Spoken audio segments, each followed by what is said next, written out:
I've spoken to some parents about this who regret the fact that they, let their children's, boyfriends, girlfriends come over and stay the night and do whatever they wanted, and then afterwards they're like, oh, we don't really like this person. We're like, what are you gonna do now? You can't, like, but if you keep those boundaries, you're actually protecting your kids. You're not being old school, you're actually protecting them. I think as a father, one of the primary goals of a father should be to protect his daughter. And I think that is an innate thing that God's put in us. And we can't let the times change that. It's something that, we need to do. Because the thing is, what we do when we allow these things to become significant in our world, whereby they just become like no big deal, they happen all the time, it's not a big deal, it's okay. We actually devalue people. We're causing issues for people.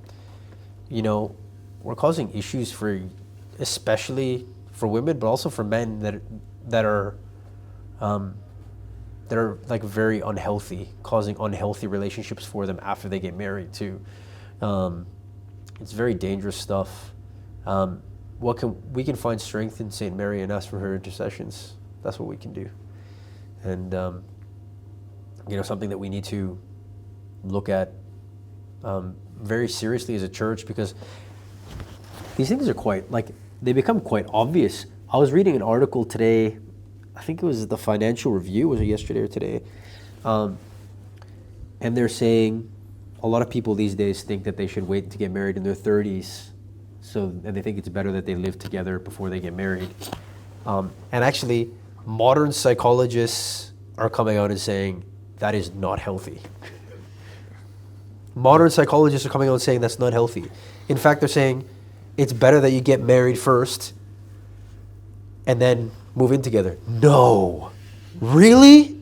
Even lawyers are saying that. They're saying that if you just resort to a de facto marriage rather than having an actual marriage, right, the divorce rate is going to be higher. 100%. Yeah. I mean, it's clear as day. It's clear as day. Because, and even when people are young, if they're ready to get married, they should get married young. There's no reason to, like, if you've decided, you guys are both on the same page, it's 100%, like, it's going to be okay, like, you guys have decided that, both of you decided that, then that's it. There's nothing else that needs to be done. Obviously, speaking to your spiritual father as well, getting some advice on it, fine. But really, it's the best thing for you. I got married at 20, I think I just turned 27. And people were like, oh, you're too young to be getting married. I was like, what? Really? I thought I was too old. Like, I would have got married earlier, just finished my degree, but like, okay. I knew Presdera for how long before that? So we met in September 2012. We were married in May 2014. We started dating. How do you define when that happened? I don't know. The 17th of December in 2012.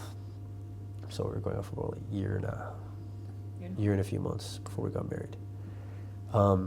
We knew we were going to get married before that. Like, it was just, we waited until Christmas to go visit my parents so she can meet my parents before we were officially engaged. Because I thought that was, kind of made sense. Hey, it would be worse if they just met her at the wedding. So I thought, maybe you should meet my parents. Not a bad idea, eh? All right, cool. So that's what happened, and yeah. But I didn't think I was young. In fact, I didn't think I was young at all. This whole idea that you're gonna, make money first, or you're gonna set up your career first, you work it out over time. I couldn't even rub 2 coins together to pay the rent at one point. Like, it was pretty bad, but you know what? Those tough times are actually good to go through together. I think what happens, unfortunately, too, and now this is just like me going off on a tangent,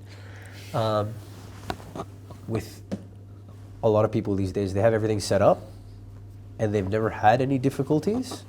So when they face their first difficulties, it's hard. Like, I've seen marriages break up in 1 or 2 months just because the first fight, see you later. I mean, you got to work it out together. You got to work through things together, you know, and I think unfortunately, because there's such an emphasis on the sexual things, you end up with people, I don't know, getting into relationships sometimes for the wrong reasons. Although I've seen people get into the relationship for the wrong reason, get married, and things come good. Like, they take it seriously and they make it work. But yeah, as a rule, probably not a good idea. Yeah.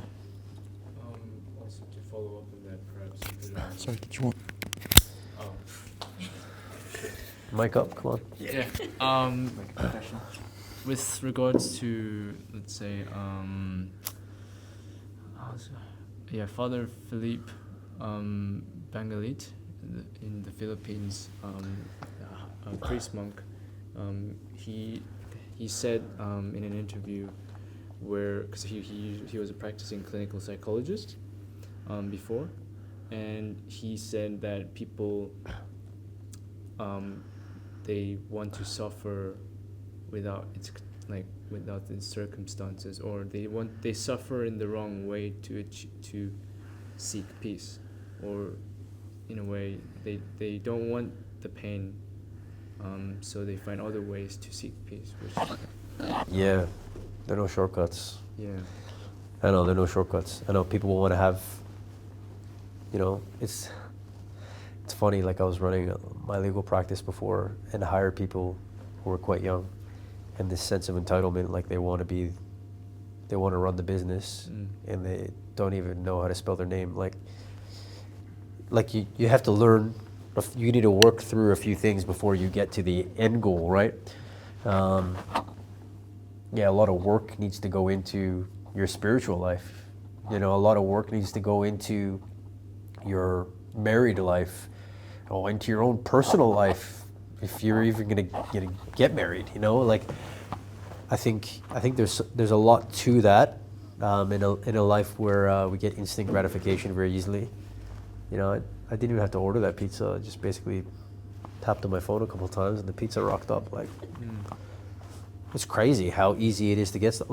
If you don't have money for it, don't worry about it. There's Afterpay, there's credit card, and man, I hear about people who have credit card debts. It does my head in. Like, I can't understand how you have credit card debt. The credit card's there. If you don't have the money to pay for it afterwards, you don't buy it. No, but I have to have it. No, you don't, man. Like, it's just a purse. Like, no, I mean, just as an example, right? Or like whatever else. Pick a thing, anything, right? It's just a thing. But yes, the instant gratification makes it hard for people because they're used to it. You know, psychologists say, you know, people are used to getting the dopamine hit, right? There's more going on than just the dopamine hit. Obviously, it's a spiritual thing. Right. Yeah. I think I've spoken about this before. The way the algorithms in marketing work or in social media work is exactly the way the fathers describe the demons. No joke. Like 100%, they watch you and your activity, they find your weakness, and then they give you that. Isn't that right? That's exactly how modern day marketing works, right? So they take in all your activity. Oh, great. Well, cookies there and clicks here. And on Instagram, you were looking at this post longer than the other post, even though you flicked through it quick. Oh, yeah, don't worry, they got you. Right? And then you go, got you. Right? The demons do the same thing. They watch us, they watch our behavior, and then they just throw a little suggestion out there for you. Just a little hook. Then they've got you. It's the same thing. So, but then how do we battle these things? Turn to Christ. Like you said. We can't battle these things on our own. It's impossible. It's actually impossible. You know, I think of this quote from St. Anthony the Great of the Egyptian desert, one of the first monastics. he, Egyptian saints, by the way. We're talking about the. yeah. No, Let's do a trip to Egypt. Yeah. Want to do it? I want to do it. Maybe not. Maybe this not time. now. Not now. Yeah. No, it's all right. Sorry, St. Anthony.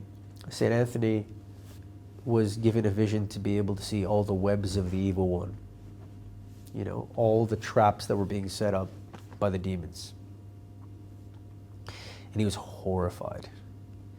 And he said, without you, Lord, who could be saved? So they're setting up traps for us all the time. Only if we turn to Christ can we get through it. That's it. It's the only way. You know, somebody was telling me, you know, people who are involved with the occult and stuff like that, and they do these astral projections and rubbish like this. Very dangerous stuff, though, by the way. Like, very dangerous stuff. They see Christians and see that they're protected. And see that they can't be touched. Yeah. So, when we turn to Christ, it actually protects us and gives us an opportunity to move forward with Him. All right. I do have one more question, but I'm aware everyone's probably starving by now, so I'll keep it quick. I'm hungry, man. What are you doing? Yeah. We're talking about marriage before, Father, and I think even beyond the job and the finances and having the life straight before you get married. That stuff's all useless. That's easy. Okay.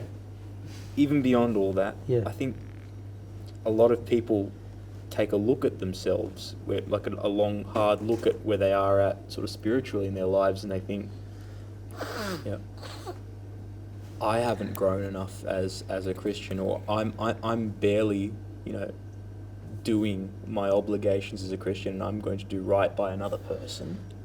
I'm not ready. I'm not mature enough.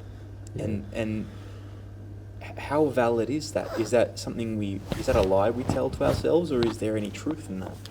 Oh, there may be truth in it. Depends. I mean, that's a question to ask your confessor or your spiritual father. Yeah. But ultimately, you're going to work out your spiritual life together too. Yeah. Right? Marriage is a pathway to salvation.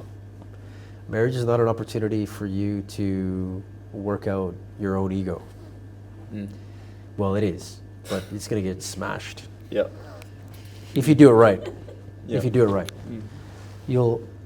It's baptism by fire. But you will grow spiritually through marriage. Yeah. You know, like the fathers talk about, and the church generally talks about, when I say fathers, I mean mothers as well. In Greek, pateres also includes the other side of it too, the mothers. They always speak quite clearly about two pathways to salvation: marriage and monasticism. Right? Yeah. So everybody thinks monasticism, you know, that's a really spiritual life. Marriage is too, man. And if you don't think it is, something's wrong with you. Seriously, like honestly, when I hear people talk about monasticism like it's the end all and be all, it gets me very upset. It gets me very upset because most people don't become monastics. It's reality. Mm. And if we just had monastics in this world, we'd have no children. See you later. Yeah. Cut it down. But marriage is a pathway to salvation, and you have an opportunity to help each other grow spiritually. And you have to be willing to help the other person grow spiritually. Yeah. Okay. So part of what you're saying is right, but it's partly wrong too, because you're going to work it out as you go forward. Okay. And if you're on that same page, you know, there's no problem. You're never going to have it all worked out before you get married. Yeah. Even when you're married, you don't have it all worked out. You know, it's you're working it out. It's a process. Like our spiritual life is a process. You know, you're only going to get to it at the end of your life, really. Yeah. True. And it has to be that way. It has to be that way. Because God lays out a plan for us for our whole life.